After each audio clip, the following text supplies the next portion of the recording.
এই জন্য একবার যদি মেয়েরা কোনো চেয়ারে বসে শান্তি পায়, আপনি কি ভাবার চিন্তা তাদের নেই। শয়তানের প্রথম টার্গেট ছিল পুরুষ না মহিলা। কেন? যত তাফসির আমি নিজে পড়েছি, মুফাসসিরিন ইকরাম লিখেছেন শয়তানের চাইতেও চক্রান্তের আকারে মহিলারা এগিয়ে, এরা ভয়ঙ্কর চক্রান্তকারী। এটা আমি বানালাম না। তার মানে শয়তান ওয়াজ করে, শয়তানের ওয়াজের ধরন একটা, প্রথমেই ও কথা বলার আগেই কেঁদে ফেলে। এটা শয়তানের ওয়াজের ধরন। ও জান্নাতের মেন গেটে দাঁড়িয়ে হযরতে হাওয়াকে যে ওয়াজ করবে, কথা বলার আগেই কেঁদে ফেলেছে। হাওয়া আলাইহিস সালাম বলেন, আপনি কাঁদেন কেন? কান্না বন্ধ করেন। কি করবেন করেন। বলছে, না কাঁদি আমার জন্যে না, কাঁদি তোমাদের জন্যে। আপনি দেখেন আজ দুনিয়াতে, আমার তো নিজের চোখে দেখা, এই দেশে যারা শয়তান ছিল তারা দেখবেন কথা বলার আগেই কেঁদে ফেলতো। আমি কি বেশি বললাম? আমার কেউ নেই বলেই আগে কেঁদে ফেলে। তোর কেউ নেই, আমরা করব কি? আমরা কি তোমার বাপকে এনে দিতে পারবো? তোমার ভাইকে এনে দিতে পারবো? তোমার কেউ নেই বলে যে কান্নাকাটি শুরু করো, এ অভ্যাস তো শয়তানের। তুমি কি শয়তান নাকি? তার মানে শয়তানের জার তার ভেতরে আছে। এই জন্য কথা বলার আগে যারা কেঁদে ফেলে, বুঝবেন এটা তার অভিনয়। আমার এই জীবনে দেখা ওনার একটা শুধু অভিনয় ছিল না। আগস্টের 5 তারিখের আগে যেই দিন চলে যাবে, ওই দিন আর অভিনয় না, ওই দিন সত্যি কেঁদেছে। ওই দিন শুধু কেঁদেছে, বাকি জীবনটাই অভিনয়। কি? মুখে যেটা বলতো ওইটা করতো না, যেটা বলতো না ওইটা করতো। সরঞ্জিত বাবু এজন্য বলেছিলেন, বাঘে ধরলে ছাড়ে, উনি ধরলে ছাড়ে না। যা আমার জীবনে আমি নিজে পরীক্ষিত। আমারে যদি কোনো সলিমদ্দি ধরতো, খুব বেশি হলেও 3 দিনের পর আমি বের হয়ে চলে আসতাম। ধৈর্যশীল তো উনি, কারণ মামলাটা 33 বারের উপরে উঠেছে আদালতে। বলে না, হবে না, পারমিশন লাগবে। লাল কালি দিয়ে উনি নিজে সই করে বলেছে হবে না। যেদিন উনি বলবে সেই দিন হবে। নাই তো সে মামলা দিয়েছে, সাজা লাগিয়ে দিলেও সর্বোচ্চ 3 মাস। কত? আর আমার থাকা লাগলো বিনা কারণে 3 বছর। হযরতে হাওয়া বললেন, আপনি কাঁদবেন না, আপনি ওয়াজ করেন। কি ওয়াজ করতে চান? হাওয়া আলাইহিস সালামের এই যে কথা বলার পরে ও দুর্বলতা খুঁজে পেয়েছে, এই তো আমার কথায় কাজ হবে। ডাক দিয়ে বলেছে, দেখো গোপন ভিত্তিতে সংবাদ পেলাম, এই আরামের জায়গায় নাকি তোমাদের রাখা হবে না। মেয়েদের জন্মগত একটা অভ্যাস আছে, ওরা যদি কোনো জায়গায় একবার শান্তি পেয়ে যায়, জীবন চলে গেলে ওই জায়গা ছাড়তে চায় না। হ্যাঁ, এটা অভ্যাস ওদের। ওরা যদি পরকীয়া প্রেমে একবার শান্তি পায়, 2-3টা বাচ্চা ফেলে তুই আল্লাহর রাস্তায় চলে যাবে, কিছু মনেই করবে না। আপনি দেখেন না মাঝে মাঝে, ওরা সেই কাজে একবার শান্তি পেয়ে যায়, জীবন চলে গেলেও মান সম্মান, কিসের মান সম্মান, ও গোল্লায় যাক, ও যাবেই। এই জন্য একবার যদি মেয়েরা কোনো চেয়ারে বসে শান্তি পায়, আপনি কি ভাবার চিন্তা তাদের নেই। শয়তানের প্রথম টার্গেট ছিল পুরুষ না মহিলা। কেন? যত তাফসির আমি নিজে পড়েছি, মুফাসসিরিন ইকরাম লিখেছেন শয়তানের চাইতেও চক্রান্তের আকারে মহিলারা এগিয়ে, এরা ভয়ঙ্কর চক্রান্তকারী। এটা আমি বানালাম না। সূরা ইউসুফের ভেতরে আছে 28 নম্বর আয়াত, ইন্না কাইদাকুন্না আযীম। আমি আলেমদেরকে বলছি, এখানে আল্লাহ এক বচন দেয়নি। ইন্না কাইদা কুন্না বহু বচন। কি স্যার, বহু বচন না কেন? জুলাইখা তো ওখানে একা। আয়াত জুলাইখার নামে নাজিল হচ্ছে। আল্লাহ কেন মাত্র শুধু জুলাইখার নামটা উচ্চারণ করলেন না? আর যদি নাও করবেন তো এক বচন দেবেন, বহু বচন দিলেন কেন? দিয়েছেন এই কারণে কিয়ামত পর্যন্ত পুরুষের ক্ষতিকারক জিনিস যারা, তাদের ভেতরে মহিলা 1 নাম্বার। আর এদের ষড়যন্ত্র বড় ভয়ঙ্কর। এই যে আসিম শব্দ আল্লাহ ব্যবহার করলেন, ইন্না কায়দা কুন্না আযীম। আল্লাহ বলেন এদের চক্রান্ত শুধু একটা না, যুগে যুগে বহু জুলাইখার উত্তরাধিকারী উত্তরসূরি আসবে দুনিয়ায়। ইউসুফের মতো চরিত্রবান মানুষদেরকে তারা জেনার অপবাদ পর্যন্ত দেবে। দেয়নি? সংসদে দাঁড়িয়ে পর্যন্ত মাওলানা মামুনুল হকের বিরুদ্ধে, যিনি পালিয়েছে, উনি এই কথা বলেছিল। এই জেনার তহমত দেয়নি? এই কথা বলছে না কেন?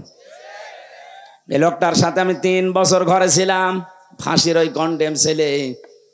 এ মানুষটার যে এখলাস, তার যে ইবাদত, তার যে চরিত্র যেন নষ্ট না হয়, এজন্য 3টা বিয়ে করেছে সে। অনেকে মনে করে 3-4টে বিয়ে করলে তার চরিত্র খারাপ। আরে শয়তান, তার চরিত্র ভালো রাখার জন্যই তো বিয়ে করিস।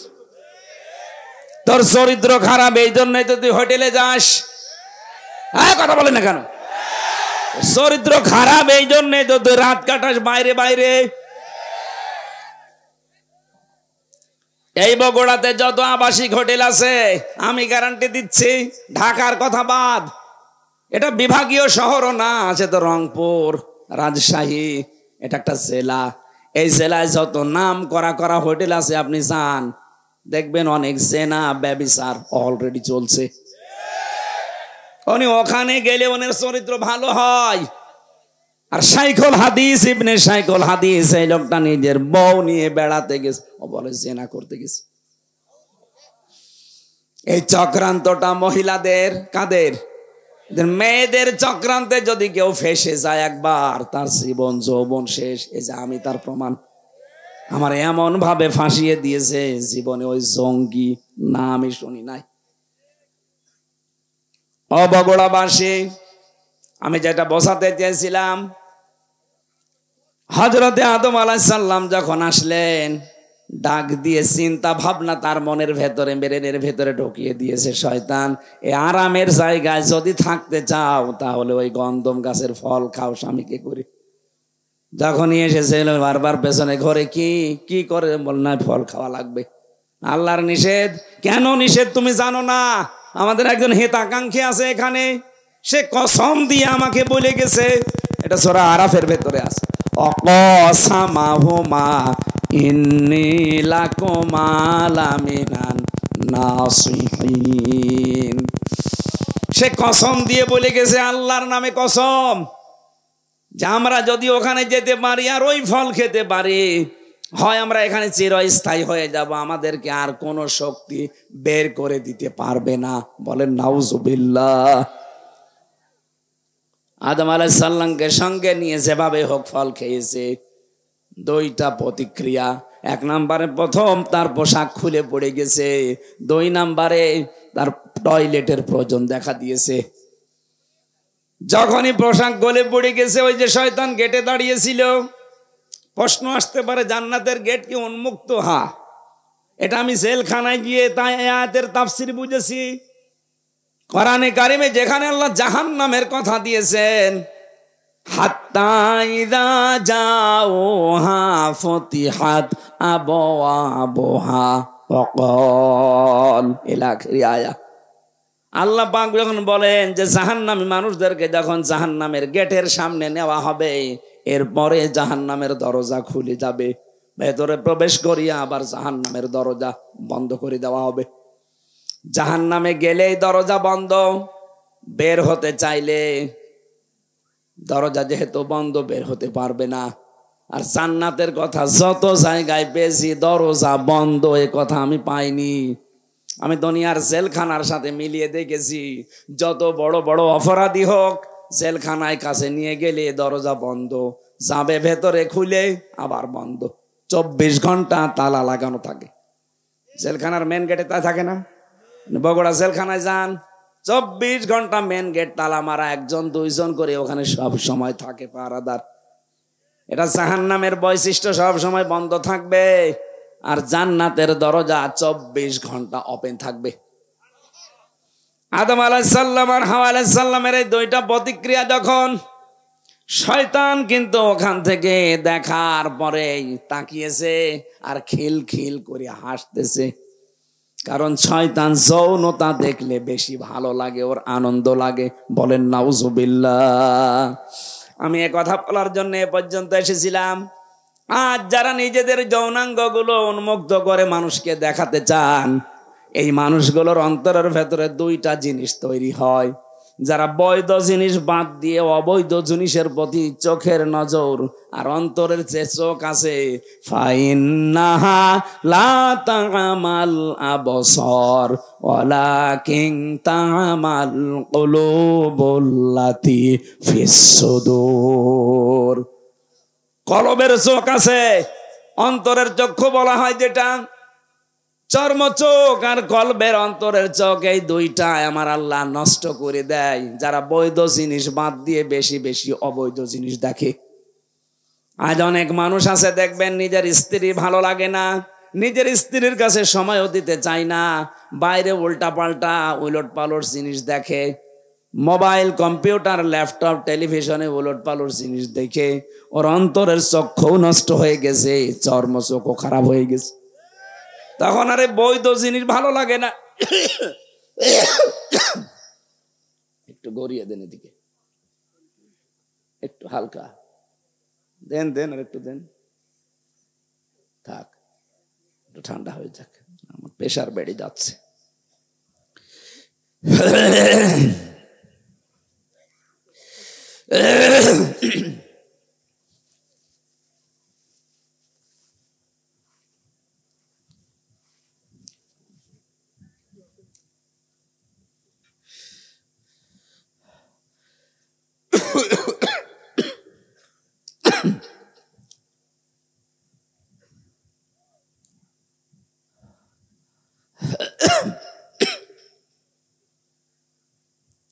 এটা খুলে নেন তো,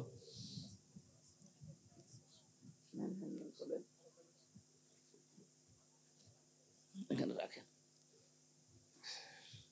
পাতলা জামা গায়ে দেওয়ার দরকার ছিল, ভেতরে ঘাইমে একেবারে, না তা খালি গলা বসে যাবে।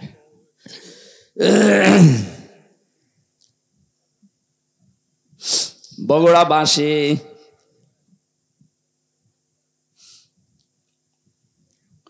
সূরা নূরের 30 নম্বর আয়াত আমার মনে হয় আল্লাহ দুইটা ঔষধ দিয়ে নাজিল করেছেন। যাদের নিজের স্ত্রী ভালো লাগে না, যাদের নিজের স্বামী ভালো লাগে না, পরপুরুষের প্রতি পর নারীর প্রতি আকর্ষণ বেশি, নাকি বগুড়া এগুলো নেই?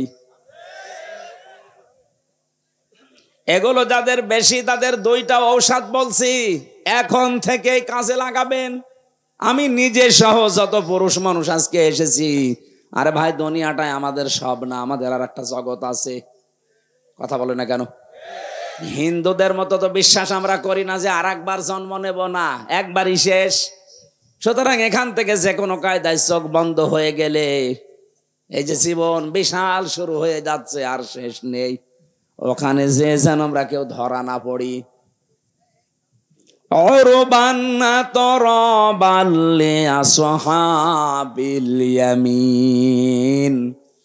আল্লাহ পাক এমন এমন সুন্দর জিনিস আমাদের জন্য রেখে দিয়েছেন, ওইটা পাওয়ার আকাঙ্ক্ষায় আশঙ্কায় ওইটা পাওয়ার জন্য আমরা আগ্রহ পেশ করার জন্য বলছি। দুইটা কাজ এখন থেকে আরম্ভ করবেন। পর নারীর প্রতি এই যে যারা মোবাইলে কথা বললে আনন্দ পায়, এটা বন্ধ হয়ে যাবে। যারা উলঙ্গ নাচ দেখলে, অর্ধ উলঙ্গ মহিলা দেখলে যাদের আকর্ষণ বেড়ে যায়, এইটাও বন্ধ হয়ে যাবে সর্বোচ্চ 1 মাসে। আমি বেশি টার্গেট দিয়ে ফেললাম, 15 দিনও পারবেন। আজকে থেকে এখনই আমল করেন, দেখেন পরিবার একটা আলাদা শান্তি পাবেন। কোন সূরা বললাম?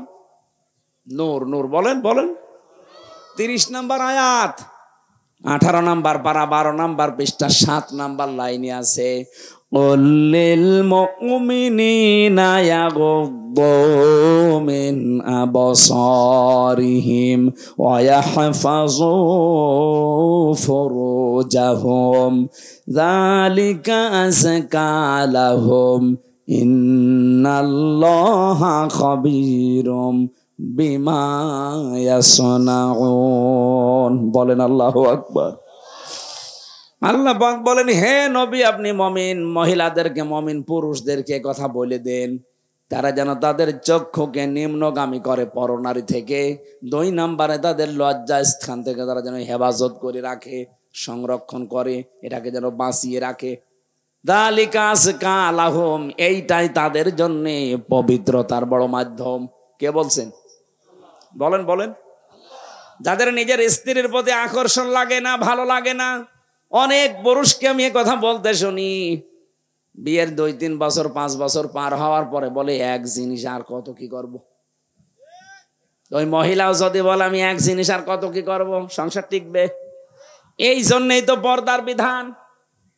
আজকে থেকে বড় নারী কে মোবাইলে হোক আর সামনাসামনি হোক, 14 জন মহিলা বাদ দিয়ে যাদের সাথে দেখা হবে, সঙ্গে সঙ্গে আল্লাহর দিকে তাকিয়ে চক্ষু নিম্নগামী করা লাগবে। কি পারা যাবে না? 2 নম্বরে লজ্জা স্থান, যেটা যেখানে সেখানে দেওয়া যাবে না। সিদ্ধান্ত নিয়ে যদি আজকে চলতে পারেন, আলাদা নূর একটা অন্তরে আল্লাহ দিয়ে দেবে। তখন নিজের স্ত্রীর প্রতি ভালোবাসা চাহিদা দেখবেন বেড়ে যাচ্ছে দিনের পরে দিন। সর্বোচ্চ 15 দিন করেন, পরকীয়া প্রেম আপনার বন্ধ হতে বাধ্য। আপনার চাইতে সুযোগ আমার জীবনে অনেক বেশি। কি আপনি তো বগুড়ার বাইরে, গাবদলের বাইরে জীবনে যাননি। আর আমার সারা বাংলাদেশের 630টা থানায় আমি গেছি, বিদেশের বহুগুলো দেশ আমি ঘুরলাম, কত কিছু আমার আয়ত্তে আছে। আমি যদি শুধু হাতের ইশারা দেই 5টা চলে আসবে, তারপরে আমার শরীর চলে না। এই আয়াতটা যেই দিন আমি বুঝেছি, বৈধ জিনিসের প্রতি যত বেশি ঝোঁক দিতে চান, তত বেশি হারাম জিনিসের প্রতি আপনি চোখ ফিরিয়ে রাখবেন। মন চাবে না তা না, মন চাবে। আপনি একটু চেষ্টা করে দেখেন, আল্লাহ আপনাকে দিয়ে করাবে। আজকে থেকে সিদ্ধান্ত নেবেন, নিজের বউ বাদ দিয়ে আর 14 জন মহিলা বাদ দিয়ে। কয়জন?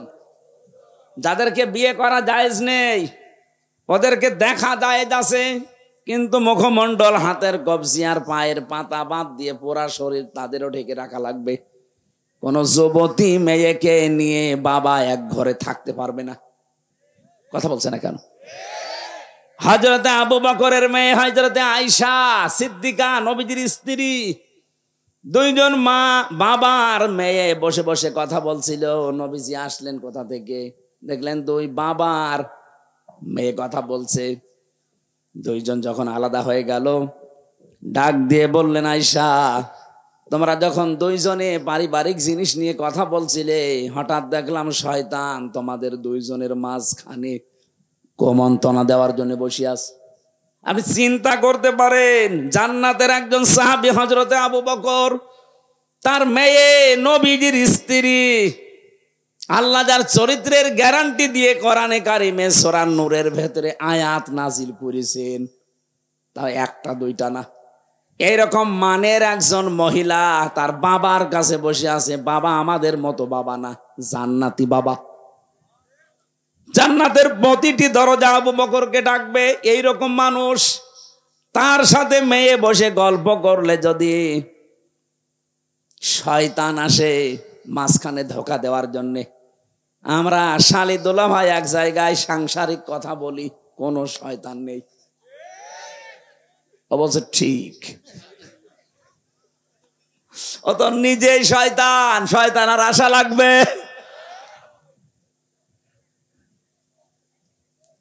না, সাবধান থাকা লাগবে। এই ঔষধটা অ্যাপ্লাই করেন আজকে থেকে। নিষিদ্ধ জিনিস যেগুলো আছে, শুধু এই পরনারী না, মোবাইলে হোক, কম্পিউটারে হোক, বাইরে হোক, চক্ষু নিম্নগামী করে রাখবেন। দেখবেন আলাদা একটা জিনিস আল্লাহ মাস্ট বি দেবেই। 2 নম্বরে আমাদের যে লজ্জা স্থান আছে, নারীদের নারীর, পুরুষের পুরুষটা, এটা ঠিক করে রাখা লাগবে। মনে মনে করেন আমার তো মন চাই, আরে মন চাই না কার?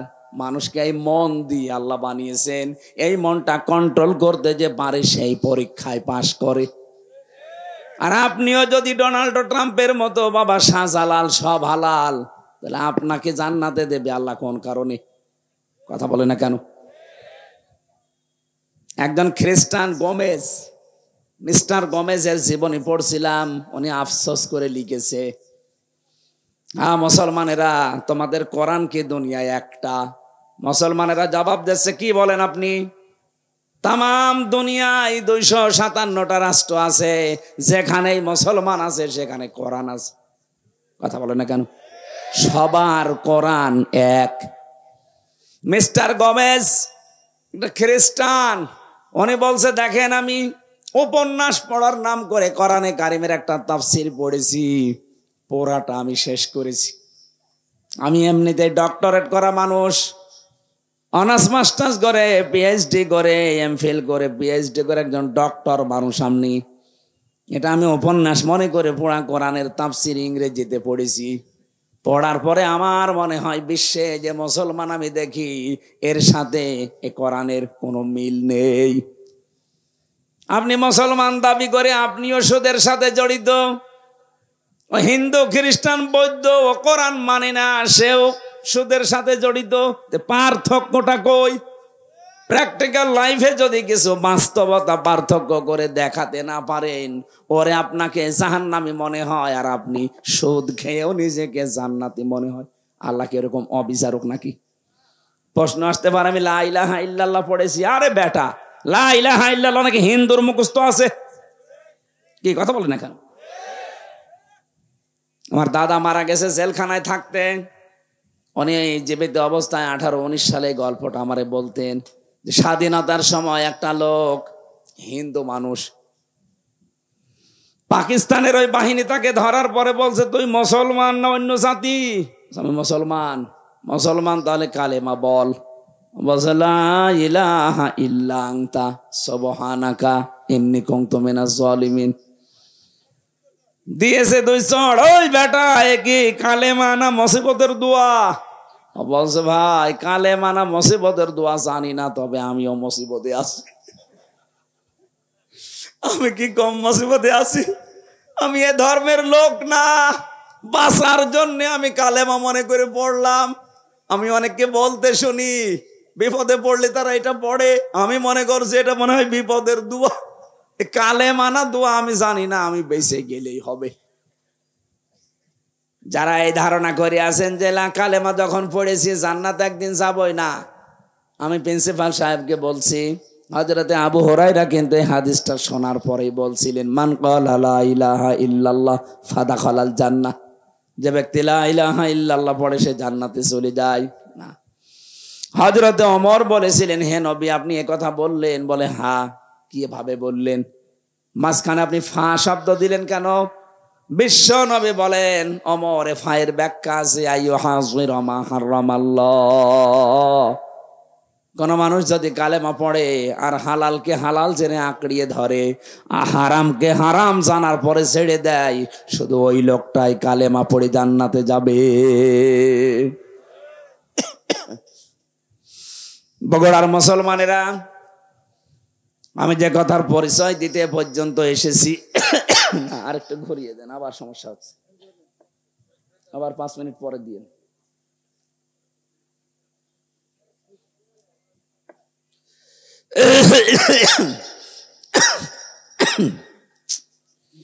না, এইভাবে হবে না।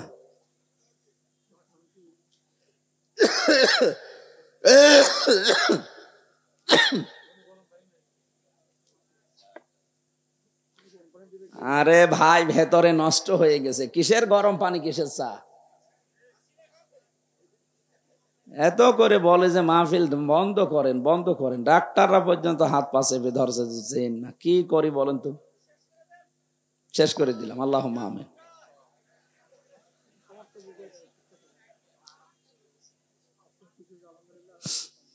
সম্মানিত ভাইরা, আমি শয়তানের পরিচয় দিতে পর্যন্ত এসেছিলাম। শয়তান সব সময় যৌনতা ছড়াতে ভালোবাসে। তাহলে যৌনতা যারা ছড়ায় বেশি, অপচয় যারা করে বেশি, এই মানুষগুলো পোকার আনতে শয়তান। কথা বলেন না কেন? আল্লাহ এদের থেকে যেন আমাদের হেফাজত করে, বলেন আমিন। বিশ্বনবী মুহাম্মদ রাসূলুল্লাহ একটা মাত্র আওয়াজ তিনি দেবেন ওই উম্মতের জন্য, যে উম্মত হওয়ার জন্য তারা চেষ্টা চালিয়েছে। নবীজি বলেন আমার উম্মত তো ওইটা, আমি দুনিয়া থেকে বিদায় নেওয়ার পরে আমার রেখে আসা ইসলাম যারা পঙ্খানো ভাবে পালন করেছে, বেদাত প্রবেশ করায় নাই। বাংলাদেশের দিকে তাকিয়ে আমাদের আফসোস হয়, কিয়ামতের দিন নবী যখনই আত্মচিৎকার করবে তখন আমরা দাঁড়াতে পারবো না। কোন মুখে দাঁড়াবেন? কারণ তার রেখে যাওয়া ইসলাম আজ আমরা টোকরা টোকরা করে ফেলেছি। কথা বলেন ঠিক কিনা? আমি 51টা দলের পরিচয় পেলাম বাংলাদেশে, অথচ কোরআন এক, হাদিস এক, নবীজি এক, কাবা শরীফ এক। আমাদের যদি 53 দল শুধু নিজের ছোটখাটো মতবাদ নিয়ে ভাগ ভাগ হয়ে যাওয়া লাগে, তাহলে জেনারেল যারা আছে ওদের তো 151টা দল থাকা দরকার। আপনি খোঁজ করে দেখেন, 51টা আমি পেলাম আজকে। অবশ্যই দুনিয়ার কোন স্বার্থ সিদ্ধির জন্য, নাম কামানোর জন্য আপনি এই দলটা বানিয়েছেন, না তো কোন কারণে বানালেন বলেন? আহলে হাদিসের ভেতরে 17টা দল, ইসলামপন্থী যারা খেলাফত আন্দোলন, খেলাফত মজলিস মিলে প্রায় 7টা দল।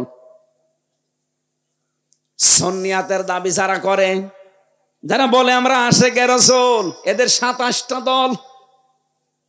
আপনি মিলান, বাংলাদেশে যে যেই দলে আছে, মতে আছে, যে যেইটা মানে, এক জায়গায় সব এক। একামতে দিনের বেলায় যে দিনে বাংলাদেশে দিন কায়েম করা লাগবে, এই জায়গায় যারা এক, তারা হচ্ছে জামাতে ইসলামী। এই দলের ভেতরে আমি কোনো পার্থক্যটা পাইনি। এদের তো লক্ষ লক্ষ কোটি কোটি ভক্ত এই দেশে, অনুসারী আছে, কিন্তু দল হিসাবে সব এক। কথা বলেন না কেন? বাকি যা আছে দেখবেন শুধু সভাপতি, সেক্রেটারি, একটা দল খুলে বসে আছে। সারা দেশে কেউ নেই, শুধু সভাপতি আর সেক্রেটারি। ঢাকায় কেন্দ্রীয় অফিসও নেই, বাড়ির ভেতরে ছাদের উপর একটা সিলিকুটি মানিয়ে বসে, এটা কেন্দ্রীয় অফিস। এই ভণ্ডামিগুলো যদি এখনো পর্যন্ত বাদ দিতে না পারেন, এখনো যদি দলাদলি করেন, দেখেন 50 বছরের ভেতরে জালেমরা আবার এদের চাষ করবে। আশা করছি আমার ইঙ্গিত আপনি বুঝেছেন। এটা রেকর্ড হচ্ছে, সারা দেশে যাবে। যাদের মাথার ভেতরে এটা ঢুকবে তারা যেন চিন্তা করেন আমার এই ছোট্ট কথাটা। শেষে কিন্তু সুযোগ হারিয়ে গেলে আর দোয়া করেও ফেরত আসবে না। সূরা নূন, মুমিনুন, এখান থেকে আমরা 2টা আয়াত পড়েছি। আজকের আলোচনাটা আমরা মানব জীবনকে কেন্দ্রীয় করে সাজিয়েছি।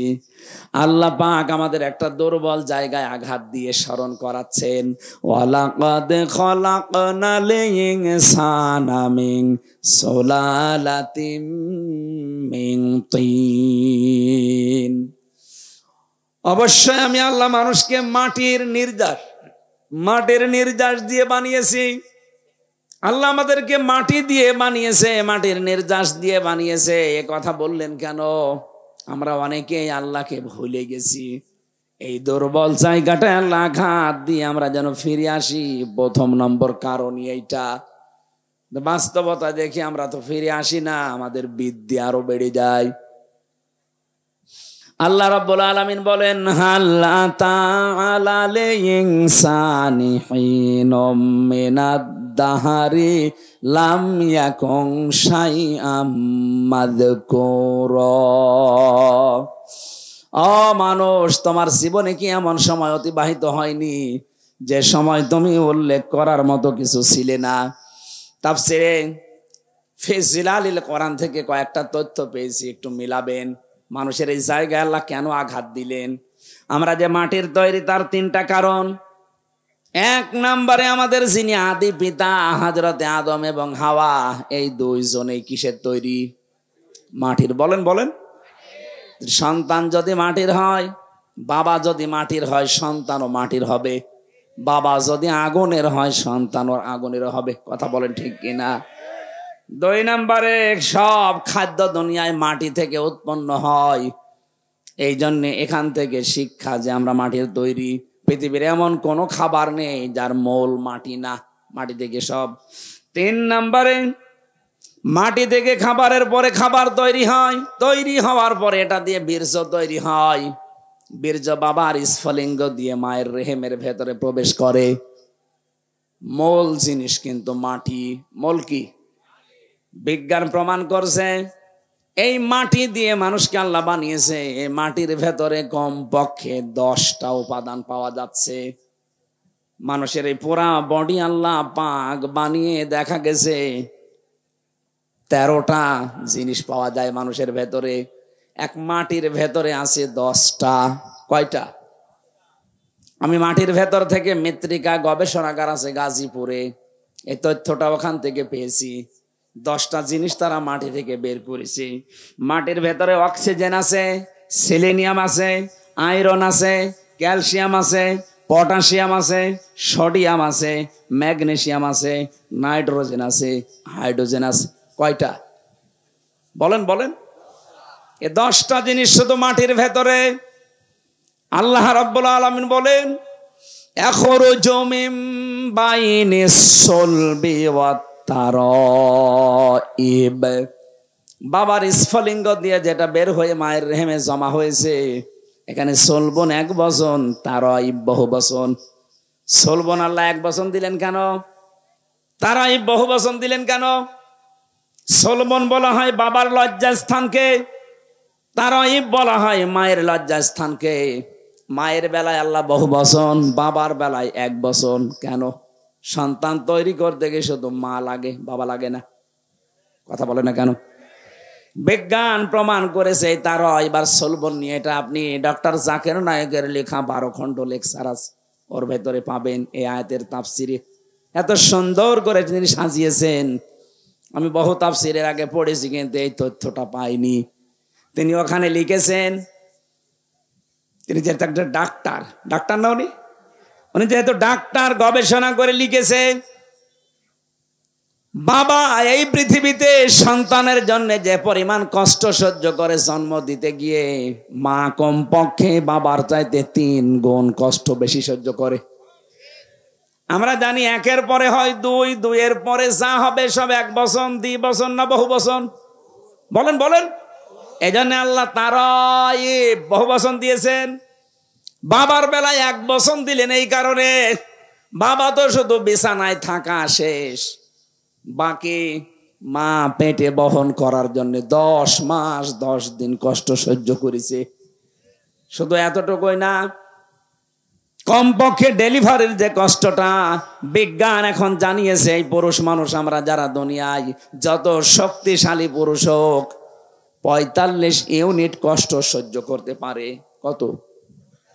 45 ইউনিটের বেশি কষ্ট একজনকে দিলে সে হয় হার্ট অ্যাটাক করবে, না মারা যাবে।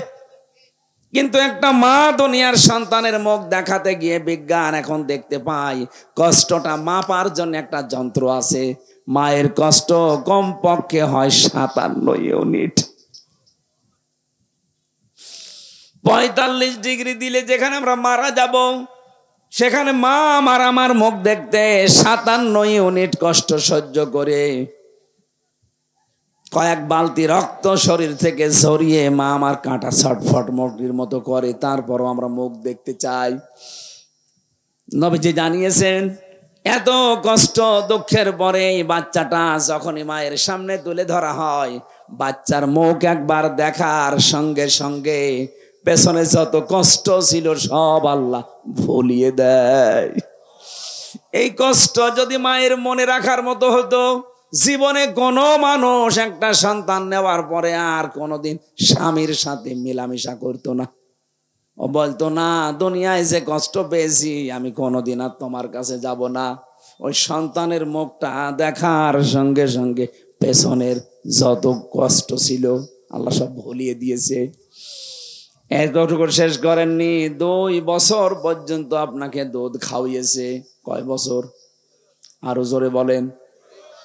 বিজ্ঞান প্রমাণ করছে দুধ খাওয়ানো এটা মায়ের কমপক্ষে দিনে রাতে মিলে 24 ঘন্টায় একটা সন্তান মায়ের স্তন পান করে থাকে 8 বার। কয় বার? 7-8 বার পান করাই লাগে 24 ঘন্টায়। আপনি হিসাব করে দেখেন, তারও বেশি হয়। উপরেরটা নিচেরটা বাদ দিয়ে মাঝেরটা বিজ্ঞান প্রমাণ করেছে 8 বারও যদি হয়, একবারে যদি 1 পোয়া করে দুধ চুষতে থাকে, 8 বারে কমপক্ষে 2 কেজি দুধ খায়। কত? 2 কেজি করে দুধ আমি আপনি সবাই খেয়েছি মায়ের স্তন থেকে। একদিন 2 দিন না, 2 বছর। কত বলেন বলেন, আপনি একটা হিসাব করে দেখেন, 2 বছরে প্রতিদিন যদি হয় 2 কেজি করে, আমি ক্যালকুলেটর দিয়ে দেখেছি 36 মণ দুধ আমরা খেয়েছি। কত? আমার বাবা আমার মায়ের আমরা 2 জন, আমি আর আমার একটা বোন আছে। এখানে কত মানুষ আছে? 8টা 10টা ভাই বোন। কথা বলেন না কেন? আমার গ্রামে একজন আছে 12টা মেয়ে আর 4টা ছেলে। কত হয়? একটাই শুধু স্ত্রী, 2 জনই মারা গেছে। এখন আমি একটা হিসাব নিয়েছিলাম, আমি আয়াত পড়ার পরে দেখি আমি নাই 36 মণ আর আমার বোন রোনা নাই 36 মণ। আপনার তো ছেলে মেয়ে 16টা, বলেন তো কয় মণ? বলছে বাবা ওসব হিসাব জানি না, হিসাব করি নাও। হিসাব একটা টানলাম, দেখি আপনি বলেন তো কত মণ হয়? 772 মণ হয়েছে। অথচ মায়ের ওজন মাত্র 60 কেজি। 60 কেজি জায়গা থেকে আমার আল্লাহ এতগুলো দুধ দুনিয়ায় সন্তানদের জন্য বের করে দিলেন। আমার মনে হয় এখনো যদি ছেলে মেয়ে হইতো তো দুধও আল্লাহ দিত। এটা একটা কুদরতের মেশিন। কথা বলেন ঠিক কিনা? এই যে 3টা কষ্ট বাবার চাইতে মায়ের বেশি হইলো। পেটে রাখা,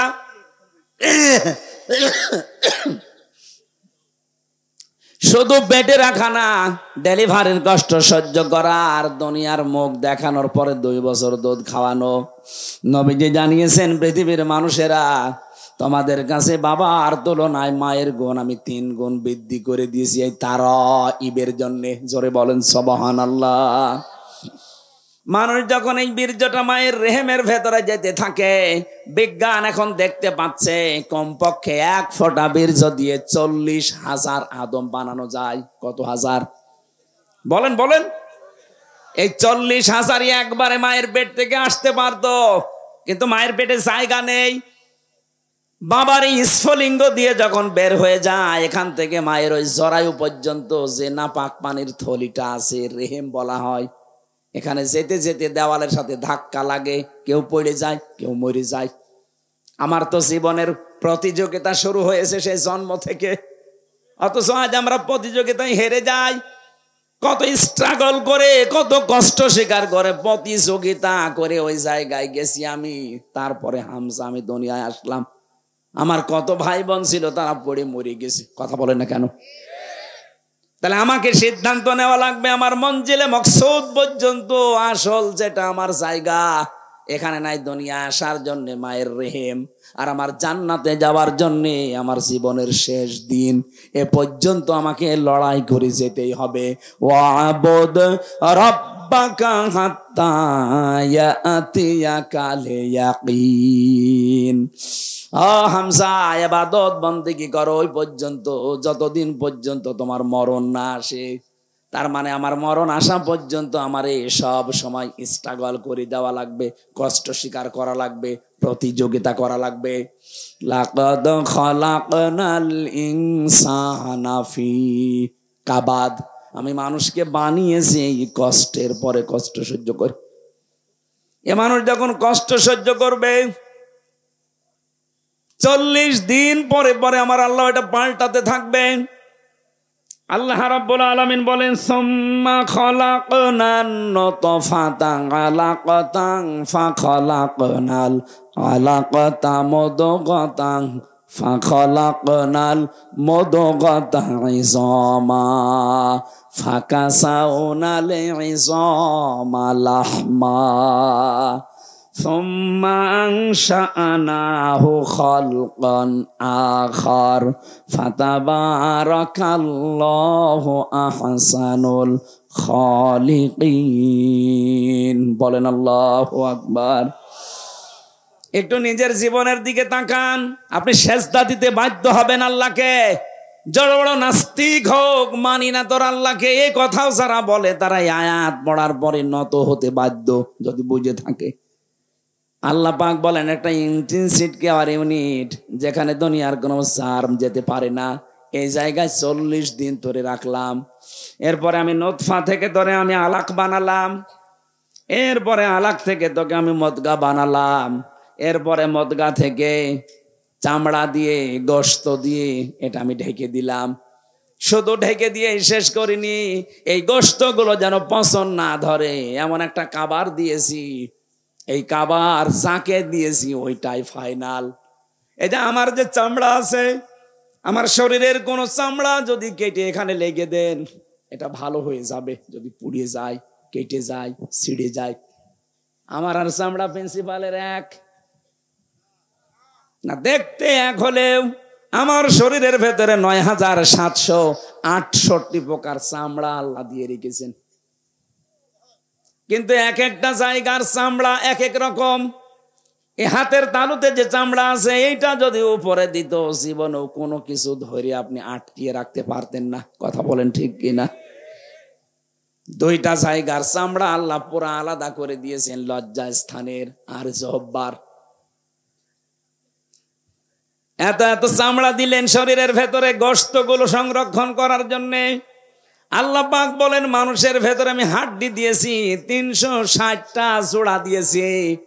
নবীজি বলেন তোমরা প্রতিদিন এই জোড়া আছে আল্লাহ দিলেন ৩৬০টা সাদগা দান করবা, তাহলে এই জোড়ার হক আদায় হবে।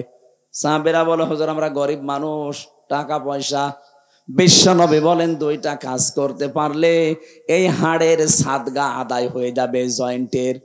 মসজিদের ভেতরে যদি কোনো ময়লা দেখো নিজের দায়িত্বে তুলে ফেলে দিবা। ২ নম্বরে দস্তরখানা বিছিয়ে খাবার খাবা, যদি খাবার পড়ে যায় ওই খাবার তুলে খাবা। অথচ এই দুইটা আমলের একটাও আমরা ধনী মানুষরা করতে চাই না। বলি এই আবার কাজ হইল?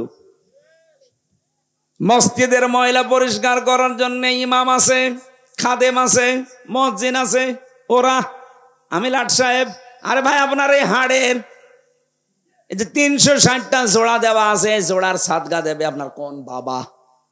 এটা সাদগা দুনিয়া আদায় করা জায়গা, এটা করে যাবেন। মসজিদে প্রবেশ করলে এটা আপনার দায়িত্ব হয়ে পড়ে। কথা বলেন ঠিক কিনা? একটা খড়কোটা পড়ে আছে, থুতু পড়ে আছে, কপ পড়ে আছে, পরিষ্কার করে দেন।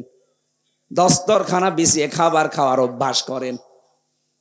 আল্লাহ রাব্বুল আলামিন বলেন প্রত্যেক জায়গায় যে জোড়া দিয়েছি সব জোড়া আবার এক না, প্রত্যেকটা হাড় আলাদা আলাদা মাপ। এক এক জায়গার হাড় এক এক রকম।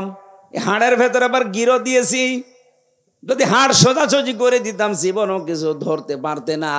এই যে গিরোগুলো দিয়েছি প্রত্যেকটা আঙ্গুলে জয়েন্টে, এগুলো আবার নাট সিস্টেম করে দেয়নি যে খুলে রেখে দেবা তাহলে চুরি হয়ে যেত। এমন সিস্টেম করে দিয়েছি নিজের ভেতরেই থাকবে, শার্টও করতে পারো, জমাও করতে পারো। কথা বলেন ঠিক? আল্লাহ পাক বলেন এই যে আস্তে আস্তে ৩৪০-এর পরে যখন তোর ভেতরে খাবারের উদ্রেক দেখা দেয়, মায়ের মাসিক অসুখ বন্ধ করে নাভির সাথে নাভির তার জড়িয়ে আমি খাবারের ব্যবস্থা করি। এতটুকু শেষ হয়নি, ৬ মাস হবার পরে এখন ৩টা জিনিস তার লাগবে, মাস্ট বি। একটা হচ্ছে শ্রবণ শক্তি, একটা হচ্ছে দর্শন শক্তি, আর একটা বাক শক্তি। এই 3টা জিনিস আমি আল্লাহ নিজের পক্ষ থেকে দান করি। ওদিকে মাটির উপাদানের ভেতরে আছে 10টা। কয়টা? আল্লাহর পক্ষ থেকে আল্লাহ দিয়েছেন 3টা, কোন তাফসিরে বেশি 5টা। সেখানে আছে শ্রবণ শক্তি, দর্শন শক্তি, বাক শক্তি, আকেল শক্তি আর ঘ্রাণ শক্তি। 8, 5, 13টা জিনিস যখন এক হয়ে যায়, 6 মাস পরে মায়ের পেটের ভেতরে আমার আল্লাহ এবার আকৃতিটা দিয়ে দেয়। ওরা বডি বানিয়েছে ফেরেশতারা, আর আকার এই আকৃতি এইটুকু বানিয়েছে আল্লাহ নিজের কুদরতি হাতে। এটা বানানোর পরে আল্লাহ বলেন আমার সিদ্ধান্ত মতো এটা ছেলে হবে না মেয়ে হবে। ইয়াখলুকু মা ইয়াশা ইয়াহাবু লিমান ইয়াশাউ ইনাসা ওয়া ইয়াহাবু লিমান ইয়াশাউ যুকুর। এটা ছেলে না মেয়ে সিদ্ধান্ত যখন আমি দেই, আল্লাযী ইউসাউবিরুকুম ফিল আরহামি কাইফা ইয়াশা, মায়ের রেহেমের ভেতরে তোমাদের আকৃতি আমি আল্লাহ নিজের মন মতো করে বানিয়েছি। এটা বানানো কমপ্লিট হওয়ার পর ফেরেশতারা বলতে থাকে আল্লাহ এটা বের করার দায়িত্ব। আল্লাহ বলেন আমার আল্লাহু আখরাজাকুম মিম বুতুনি উম্মাহাতিকুম, আস্তে করে বাচ্চার আকারে তোকে আমি ওই ছোট্ট জায়গা দিয়ে বের করে নিয়ে আসবো, এ দায়িত্ব কার? আরো জোরে বলেন। কিন্তু এখন আমরা অধিকাংশ শ্বশুর আর শাশুড়ি জামাইয়ের ওপরে চাপ দিয়ে দায়িত্ব দিয়ে দিয়েছি ডাক্তারকে। কথা বলেন না কেন? শ্বশুর শাশুড়ি যারা আছেন একটু শক্ত হতে পারেন না? আপনার জাদুর কষ্ট হবে এই বলে যদি আপনি তাকে জামাইকে চাপ দিয়ে সিজার করান, আপনি জানেন তার কি ক্ষতি করে দিলেন।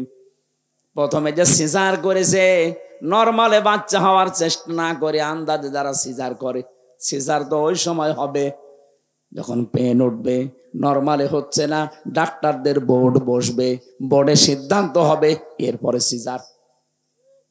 আমার মনে হয় প্রথম সন্তান যাদের হবে এ সময় সিজার না করে খুব বেশি বেশি নরমালে চেষ্টা করবেন, একেবারে না হলে মেডিকেল বোর্ড বসাবেন, ডাক্তারদের বোর্ড বসে সিদ্ধান্ত নেওয়ার পরে সর্বশেষ। হ্যাঁ, মরে গেলে যাক। প্রশ্ন আসতে পারে, মেয়ে তো আপনার না। আরে ভাই, মেয়েকে আপনি সারা জীবন রাখবেন, ও যে সন্তান হতে যে যদি মারা যায় ও তো শাহাদতের মরণ পাবে,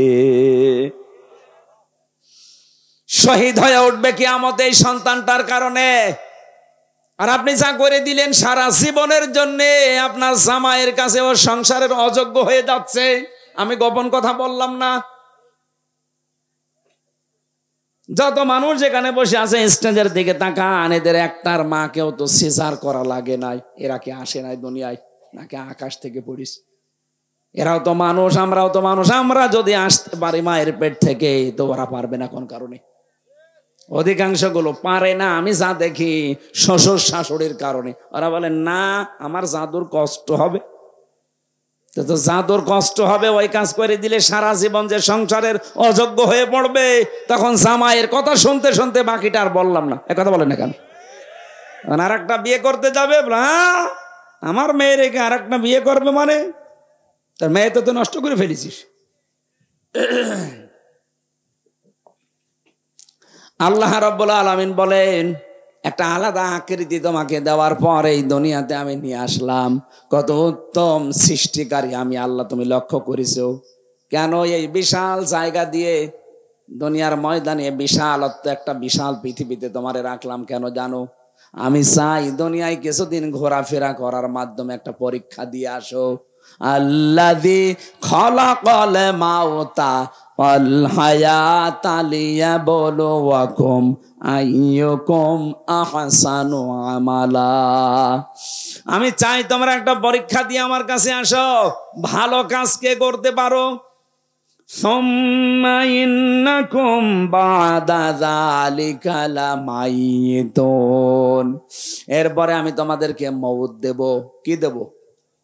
এইটাই দুনিয়ার ফাইনাল খেলা, মরতেই হবে। ও বগুড়াবাসী, আল্লাহ এই জন্যে আয়াত শুরু করেছেন আল্লাযী খালাকাল মাউতা দিয়ে, যে মওত বানিয়েছি আগে, এরপরে ওয়াল হায়াতা, হায়াত বানিয়েছি। আমি সহ আয়াত থেকে শিক্ষা নিতে চাই, মরাই যখন লাগবে, দুনিয়ায় যে যাই করি না কেন, করছি না কেন, আমার যে আসল টার্গেট জান্নাত, মরা যেহেতু লাগবেই লাগবে, আগে ওই টার্গেটটা ফুলফিল করি। কথা বলেন ঠিক কিনা? এই কথাটা শেষ। এখানে যত মানুষ বসে আছি, 100 বছর পরে এখানে আর কেউ থাকবো? বলেন বলেন। যত মানুষ এখানে আছি, যদি ওর 1 বছর বয়স হয়, 100 বছর পরে আমরা সবাই মাটির নিচে। এখানে এরকম মানুষই থাকবে, কিন্তু সব নতুন মানুষ। কথা বলেন না কেন? তারা এখনো দুনিয়ায় আসেনি, আসবে। 100 বছর পরে বগুড়া থাকবে, এই জমিনটা থাকবে, গাবতলী থাকবে, কর্ণীপুর থাকবে, কিন্তু এখানে আমরা একজনও থাকবো না, নতুন মানুষ জমা হবে। 200 বছর পরে যদি আপনি এই বগুড়ায়, এই গাবতলী, কর্ণীপুরে এই যে 2 তলা বাড়ি দেখছি, এই বাড়িতে কেউ যদি এসে 200 বছর পরে বলে এই বাড়িটা আমার ছিল, ঝাঁটা পিটা করবে আপনারে। এই দুনিয়া। আল্লাহ বলেন সুম্মা ইন্নাকুম বাদা যালিকা লামাইতুন সুম্মা ইন্নাকুম ইয়াউমাল কিয়ামাতি তুবাসুন। এরপরে আবার তোকে আমার সামনে হাজির করব, আমার সামনে 5টা প্রশ্ন তোকে জিজ্ঞাসা করব। ওই 5টা প্রশ্নের সঠিক জবাব দিতে হলে দুনিয়ায় তোকে 3টা কাজে আনন্দ পাওয়া লাগবে। 1 নম্বরে কেউ যদি ইমানের স্বাদ পেতে চায়, সে যেন তার রবকে রব পেয়ে খুশি থাকে। 2 নম্বরে সে যেন ইসলামকে জীবন ব্যবস্থা পেয়ে খুশি থাকে। 3 নম্বরে সে যেন মুহাম্মদুর রাসূলুল্লাহ বাদ দিয়ে অন্য কাউকে আদর্শ না মানে। ফেরাউনের কথাটা আমরা সবাই জানি, ও যখন মারা যায় ওই সময় কিন্তু বলেছে আন্নাহু লা ইলাহা ইল্লাল্লাযী আমানাত বিহি বানু ইসরাইল। হে আল্লাহ, আমি তোমাকে বিশ্বাস করি। কেমন করে? বনি ইসরাইলরা যেভাবে তোমারে বিশ্বাস করে, ঈমান আনে, আমি ওই রকম বিশ্বাস করি। ওয়ানা মিনাল মুসলিমিন, আমি তো মুসলমান। এরপরও তোমার ফেরেশতারা আমারে পানিতে চোবায় আবার উপরে তোলে। আল্লাহ বলেছিলেন আল আন, এখন। আমি আয়াতের তাফসিরে 2টা শিক্ষা পেয়েছি, এই খুব খেয়াল করবেন। ফেরাউন কেন পোলা কালেমা পড়তে পারলো না? ও কিন্তু আল্লাহর একাত্মবাদের ঘোষণা দিয়েছিল। কি কথা বলেন না কেন? ও বলে নাই লা ইলাহা ইল্লা আনতা, এ পর্যন্ত বলেছিল যে আমি ঈমান আনলাম। আমানাত বিহি বানু ইসরাইল, বনি ইসরাইলরা যার উপরে ঈমান এনেছে, বিশ্বাস করেছে তার উপরে। কিন্তু ওকে আল্লাহ ঈমান নসিব করার নিয়ে একটাই কারণ, তো আল্লাহকে স্বীকার করেছে। কিন্তু ওই জামানার যিনি প্রেরিত পুরুষ হযরতে মুসা নবী, তিনি নবী আবার রাসূল। কথা বলে না কেন? তিনি বড় কিতাব পাননি, তাওরাত। এজন্য তিনি একদিকে নবী আর একদিকে। ফেরাউন আল্লাহর একাত্মবাদের ঘোষণা দিয়েছে কিন্তু রেসালাতের ঘোষণা দেয়নি। ও যদি বলতে মুসা কালিমুল্লাহ, আল্লাহরে মাফ করে দিত। কিন্তু আল্লাহর একাত্মবাদের ঘোষণা দিয়েছে, রেসালাতের ঘোষণা দেয়নি, এজন্য ঈমান নসিব হয়নি। আজ বাংলাদেশে এই বগুড়াতে বহু মানুষ এখানেও বসে আছে, বলে আমি আল্লাহকে মানি। কি করে? নামাজ পড়ি, রোজা রাখি, দান করি, জিকির করি। এই বলেন তো, নামাজ পড়া, জিকির করা, দান করা, হজ করা, রোজা রাখা, এই হুকুমগুলো কার? আরো জোরে বলেন, বলেন। আপনি তো ফেরাউনের মতো আল্লাহকে মেনে নিলেন, কিন্তু এই জামানার প্রেরিত পুরুষ যিনি মুহাম্মদ রাসূলুল্লাহ, কথা বলেন না কেন? উনি এই জামানার জন্য প্রেরিত পুরুষ না? শুধু এই জামানা না, কিয়ামত পর্যন্ত। অথচ বহু মানুষ আমরা দেখি আল্লাহর হুকুম মানে, আল্লাহর স্বীকৃতি দেয়, কিন্তু জামানায় যিনি প্রেরিত পুরুষ তার কথা মানতে চায় না। তিনি যে 10 বছর রাষ্ট্রপতি ছিলেন সেটা বললেই বলে রাজনীতি।